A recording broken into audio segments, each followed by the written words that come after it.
Bonjour, je vous retrouve pour vous donner un petit avant-goût de ce qui va venir sur la chaîne, notamment la réalisation de cet album façon Traveler, Traveler Notebook. Pourquoi un album plus qu'un Traveler? Parce que vous voyez, c'est pas vraiment les mêmes dimensions. Voilà, c'est surtout ça. Il peut contenir des photos en 9 par 13 en format paysage. Je ne sais pas si vous faites pareil que moi, mais 90% de mes photos sont en format paysage.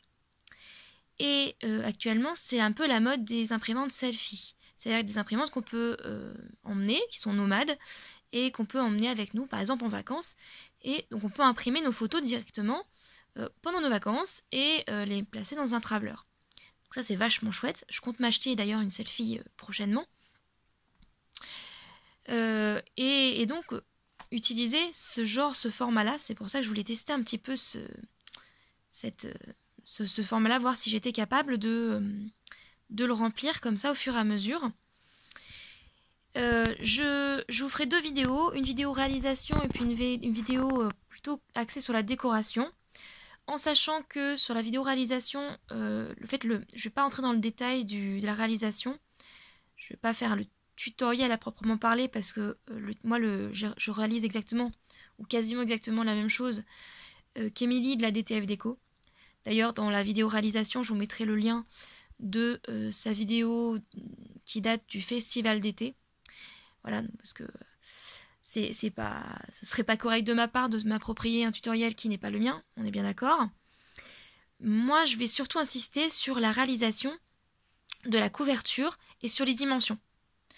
D'accord? Parce que finalement, c'est aussi long, mais c'est un peu plus large. Voilà, donc on va pas utiliser exactement le même matériel.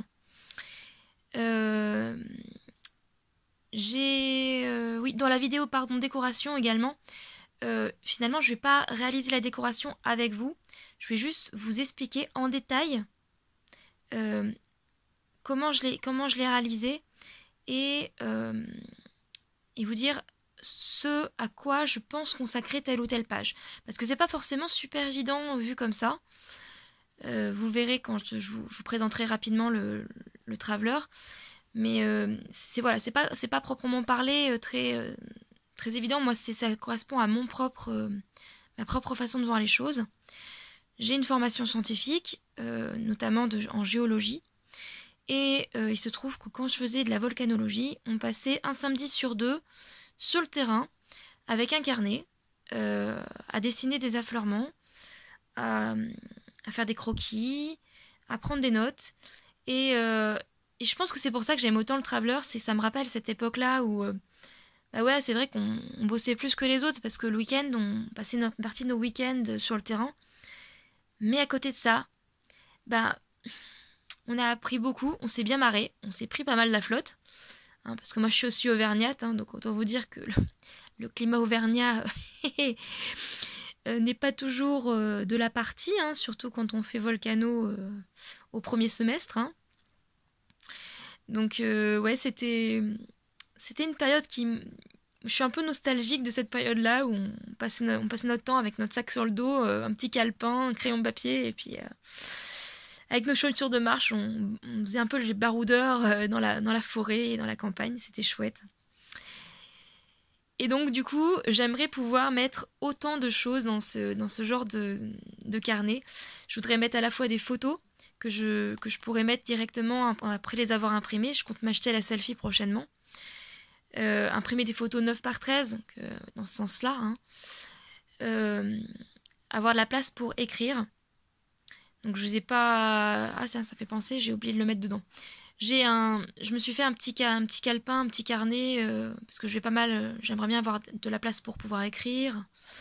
Il y aura de la place aussi pour mettre des brochures, des tickets, voilà, des plans aussi.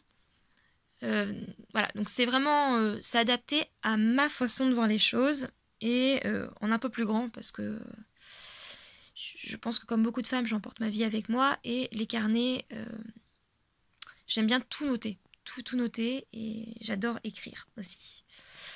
Donc forcément, ça va être un peu plein. Je vais juste vous montrer un petit peu ce que j'ai fait sur le dessus. Voilà, j'ai mis des petites breloques. Je vais pas rentrer dans les détails là-dessus dans la décoration, mais en gros, ça ressemble à ça. C'est tout noir, hein, dans le verso, j'ai rien fait de particulier. Ça c'est un chipboard de Scrap New Age, et cette page m'a été inspirée d'ailleurs par la collection que j'ai utilisée à l'intérieur. Tourbillon d'automne.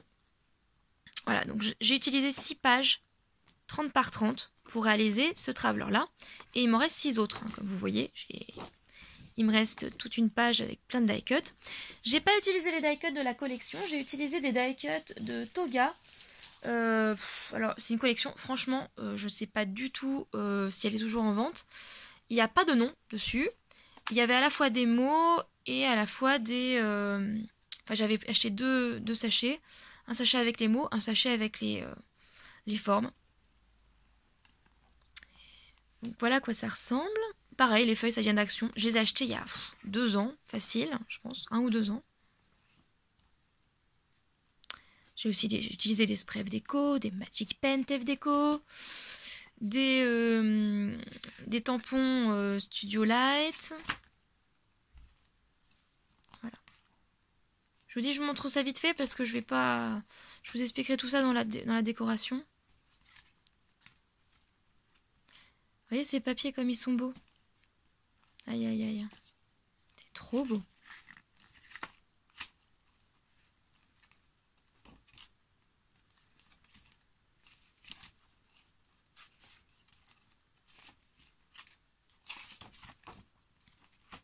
Voilà.